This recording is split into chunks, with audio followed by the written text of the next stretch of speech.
It's between an alien and a god.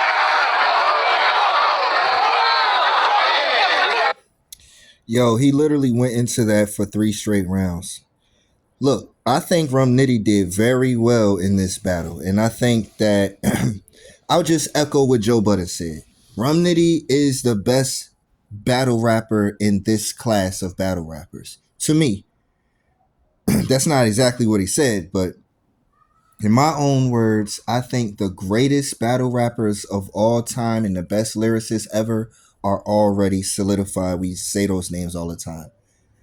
But I think Rum Nitty is the best out of the people who are consistently battling right now. I mean, look, I got Daylyt winning this battle. I done watched this battle a bunch of times, man. The things that he said, he said, I got a message so fruitful it'll bury you. That was so ridiculous and clean. It's like, yo, he had a message all 3 rounds.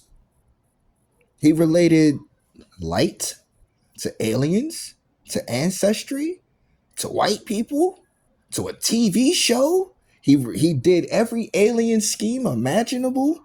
He did everything related to rum. Yo, when he started breaking down rum and he got to that my mind is fermented, that fermented bar, that I'm like, yo, see. Ah, man.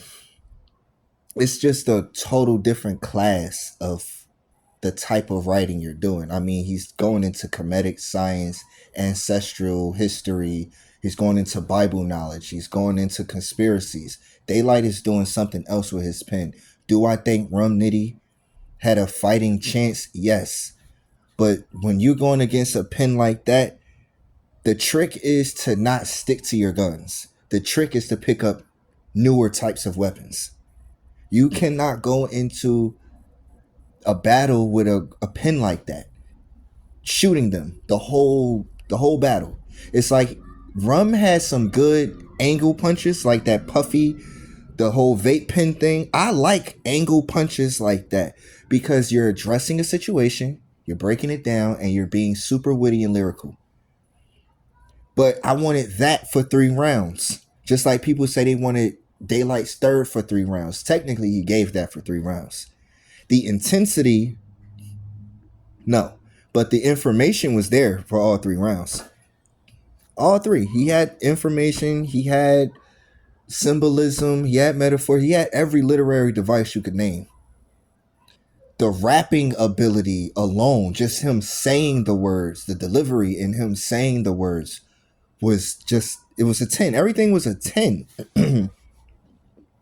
I don't know what that second round fiasco thing was. I think that was his attempt to make, look, just hear me out. I think that was his attempt to make fun of altercations and choking in raps, in battles.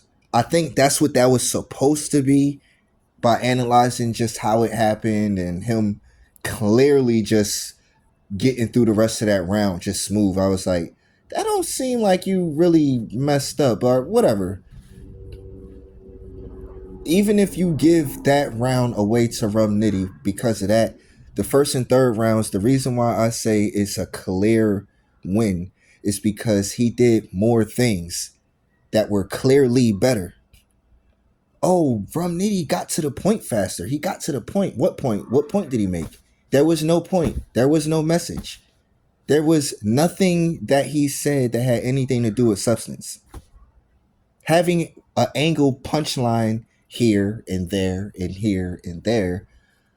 I don't go into an ice cream shop asking for just sprinkles. I want the ice cream.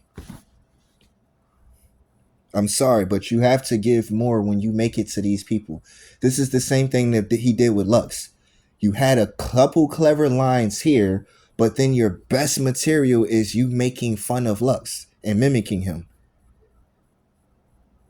Oh, these guys say a whole bunch of nothing. No, they say a whole bunch of things. It just leads to something simple because that's how a punch is supposed to be. What is so wrong? What is so terrible about researching some information, expanding your mind, knowing more things so you can relate to it in a more grandiose way. You meant to tell me he only is so Daylyt is only allowed to relate to battle rap. He's not allowed to relate to the whole world. He's only limited to relating to whatever audience shows up, right? Whatever audience shows up for the event, that's the only fan base he's allowed to have. He's not allowed to expand his mind and relate that and say, hey, you could do it like this too. Was Daylyt getting reactions throughout that whole battle? Yes, he was. He got reactions for almost every line that he said, just like Rum Nitty. But somehow it gets ignored. When he threw that shot at Hitman Holla, I knew y'all wasn't watching the battle thoroughly. He threw a shot at Hitman when Daylyt started mimicking how he sounds and what he be doing in the spaces. First of all, he shut down everybody that be in the spaces. Y'all are whack for doing that. Y'all get in the spaces just to argue about a loss or to argue about nothing or to gossip or to troll each other. There's no elevation. It's like the whole battle while he was using a lot of symbolism, what he was mostly talking about was y'all lack of knowledge in the art form, y'all lack for appreciation for the art form, and y'all lack of elevating it. Battle rap is at the lowest point it's ever been, yet y'all praise all the people who are consistently there. They are consistently messing it up. If they are consistently there, nobody talking about it. For example, look at the views he got. Look at what Daylyt and Rum Nitty is pulling in right now in just 24 hours. Just 24 hours. He had almost 200,000 views. Everybody else struggled. Except for somebody like Hitman. Yeah, because Hitman is a star. Everybody else, Hitman, Lug, Smoog, those names that we hear all the time at the top of the top of the top of the top, they not struggling with nothing. But everybody else, we're outside, we're this, we're that. Your material don't even get spoken of. It's so lackluster. There was a few other battles on that card, but just Daylyt, Rum Nitty, what they did was amazing. And I'm here to be unbiased and just give who I think won the battle and why. Yes, Daylyt had more substance in his material.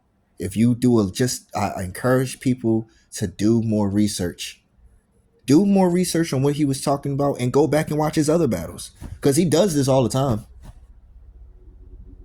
Now, the way in which he was writing was slightly new because he went more in depth of certain things just to break it down. But Daylyt is witty. He loves knowledge. He's a nerd for understanding enlightened material. I'll be nerding out like that online sometimes, just looking up conspiracies, looking up knowledge, reading just anything. Aboriginals in Australia. Like when you start getting into that type of knowledge, it's different, man. It's different. It's different. It's a whole other world out here besides the internet, movies, sports, a random gun you just made up yesterday, a knife, a boxing. It's more than just violence and sports that you could rap about and make a punchline out of and attack your opponent with. It don't have to be their most. And another thing Daylyt did that won the battle to me, he didn't use a bunch of gossip. He could have got into all kind of personals about him and broke that down and made that clever. He chose the lyrical way and just be poetic about his opponent and how it relates to the culture, the downfall of the culture, who's the leaders of it, all of that. I mean, you're supposed to be a leader and you call yourself an alien, and I look at myself as a god, I'm Daylyt, all of that stuff. So it was a lot in there. This is a battle that needs to be studied, but that's all I had to say about it. The Mind of Amill.